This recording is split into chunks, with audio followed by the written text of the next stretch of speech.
Safe exit মানে যে দেশ ছেড়ে পালাতে হবে এরকম না। এখানে যে সেফ এক্সিটটা দেখা গিয়েছে যে কোনো মতে জুলাই সনদ নামকাওয়াস্তে স্বাক্ষর করে নির্বাচনের দিকে যেতে পারলে হইল। এদের সংস্কার হোক আর না হোক, জুলাই সনদের আইনি ভিত্তি থাকুক আর না থাকুক, পরবর্তীতে নির্বাচিত সরকারে সেটা বাস্তবায়ন করুক আর না করুক, তাদের কাজ কোনো মতে স্বাক্ষরটা করে যেতে পারলে হইল।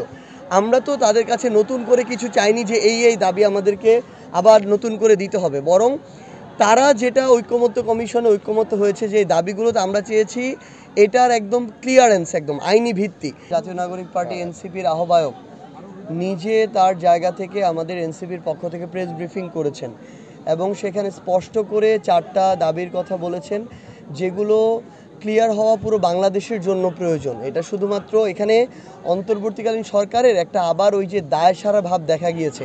আমরা আমাদের জায়গা থেকে বলেছিলাম যে বিএনপি তাদের জায়গা থেকে কিন্তু বেশ কিছু গুরুত্বপূর্ণ জায়গায় 6-7টা জায়গায় নোট অফ ডিসেন্ট দিয়ে রেখেছে। এগুলো এতটাই গুরুত্বপূর্ণ যে যেগুলোতে দেয়নি এরকম 50টা না হয়ে এরকম 5টা হওয়া বেশি প্রয়োজনীয়। সো এইটা তো সরকারকে, এই অন্তর্বর্তীকালীন সরকারকে ক্লিয়ার করতে হবে যে গণভোটে যদি জুলাই সনদের পক্ষে রায় যায় তাহলে ওই নোট অফ ডিসেন্টগুলোর কার্যকারিতা থাকবে কি না। তখন তো এটা থাকার প্রশ্ন আসে না।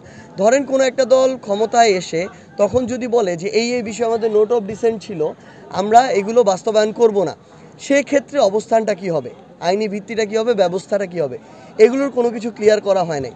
তো এই গুরুত্বপূর্ণ জায়গাটা যখন ক্লিয়ার করা হবে না, এবং এটা আসলে এই সনদটা আমরা আমাদের জায়গা থেকে চেয়েছি যে প্রধান উপদেষ্টা এটার আদেশটা জারি করবেন।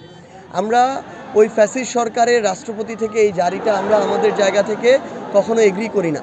তো এই জন্য আমরা একদম খুবই যৌক্তিক, যেগুলো একদিনের মধ্যে একটা ডিক্লারেশন দিয়ে বা একটা ঘোষণা দিয়ে ক্লিয়ার করা যায় পুরো দেশের মানুষের সামনে, কিন্তু সেখানে আমাদের মনে হলো অন্তর্বর্তীকালীন সরকার কালকে সকাল থেকে রাত পর্যন্ত প্রায় 12 ঘন্টাতে কোনো রেসপন্স করেন নাই।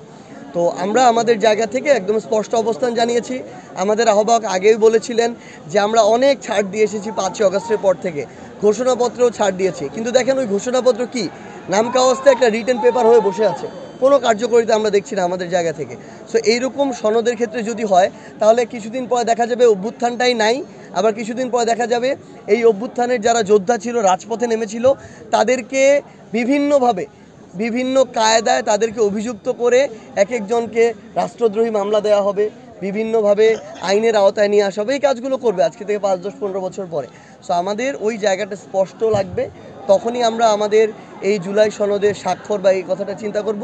যেহেতু অন্তর্বর্তীকালীন সরকার আবারও দায়সারা ভাব দেখিয়েছে, এই জন্য আমরা সেখানে অংশগ্রহণ করি নাই। না এখানে জুলাই যোদ্ধা কিংবা শহীদ পরিবারের জন্য ওইরকম কোনো মর্যাদার আসন আছে, না কোনো ব্যবস্থা আছে।